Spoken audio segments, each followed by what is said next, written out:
গতকালকে ম্যাচের পর থেকেই আসলে আমাদের রিকভারি সেশনটার জন্য আজকে 10টা থেকে 12টার একটা টাইম করা হয়েছিল। সেই টাইম অনুযায়ী আমরা আসলাম রিকভারির জন্য। ফান গেমস এবং যেগুলি করলে প্লেয়াররা আসলে মেন্টালিও ভালো ফিল করে সেগুলি করা হয়েছে। আমাদের এক প্লেয়ার রাকিব গতকালকে ইনজুরি ছিল, সেই ইনজুরির পরবর্তী তার ট্রিটমেন্টটা চলছে। কেউ না বুঝলেও আমরা আপনার প্রয়োজন বুঝি, আর তাই তো অত্যাধুনিক ফিচার সম্বলিত বিভিন্ন সাইজ আর কালারের 250-টিরও বেশি ডিজাইন অপশন নিয়ে ওয়ালটন স্মার্ট ফ্রিজ বোঝে আপনার প্রয়োজন।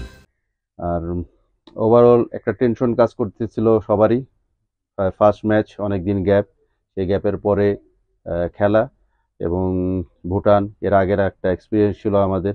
আমরা এই মাঠে ভালো রেজাল্ট করতে পারিনি, তো সেখান থেকে সব টেনশন দূর করে আমরা একটা গোল দিয়ে যে ধরে রাখতে পেরেছি, সেই কনফিডেন্স থেকে এখন সেকেন্ড ম্যাচের জন্য প্রিপারেশন নিচ্ছি।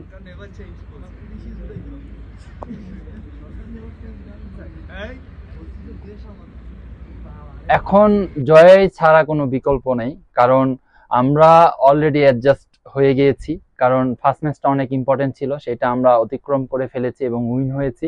তো আমাদের মোরালিটা এখন আমি বলতে পারি বুস্টাপ আছে, এবং প্রত্যেকটা প্লেয়ার আমার কাছে মনে হয় একটু আপনার কনফিডেন্টলি আছি, এবং সেটা অনেক জরুরি আমাদের নেক্সট ম্যাচের জন্য। এবং আমার কাছে মনে হয় আমরা যদি সেম ওয়ার্ক এবং সেম ডেডিকেশন নিয়ে যদি মাঠে নামি, ডেফিনেটলি আমার কাছে মনে হয় অ্যাজ এ ক্যাপ্টেন বলেন, অ্যাজ এ টিম মেম্বার বলেন, ডেফিনেটলি আমরা উইন করতে পারবো। আমাদের যেই টার্গেট ছিল এবং আমাদের যেই কোচের ফিলোসফি ছিল, তো আমরা সেভাবে কালকে আমার কাছে মনে হয়েছে যে টিম ওয়ার্কটা আমাদের খুবই ভালো হয়েছে এবং এটা আমরা অ্যাপ্লাই করতে পেরেছি। তো এটার জন্য অনেক দেখেন আমরা অনেক পরিশ্রম করেছি, কারণ আমাদের আরেকটা জিনিস সবচেয়ে বেশি ভালো উপকার পেয়েছি হলো আমরা 7 দিন আগে এসেছি এই জায়গায়। আমরা ওয়েদারের সাথে এখন বলতে পারি পুরাপুরি অ্যাডজাস্টমেন্ট আমরা গড়ে তুলতে পেরেছি। তার সাথে আমাদের যে প্ল্যান ছিল, প্ল্যানটা আমরা সেই মোতাবেক খেলতে পেরেছি এবং সেটা আমরা ধরে রাখতে পেরেছি। কারণ দেখেন আমাদের কালকে যদি ম্যাচ দেখেন, আমরা কিন্তু আপনার কোনো তাড়াহুড়া করি নাই। তো এই জিনিসটা আমাদের কালকে উইনের জন্য আমার কাছে মনে হয় মস্ত বড় ভূমিকা রেখেছে।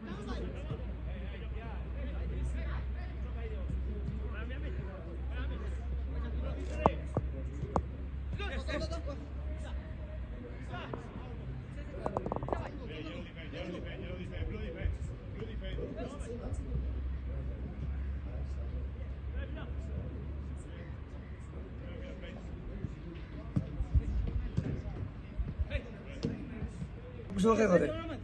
¿Sabes? Tiene que saber correr. Caballeros, together!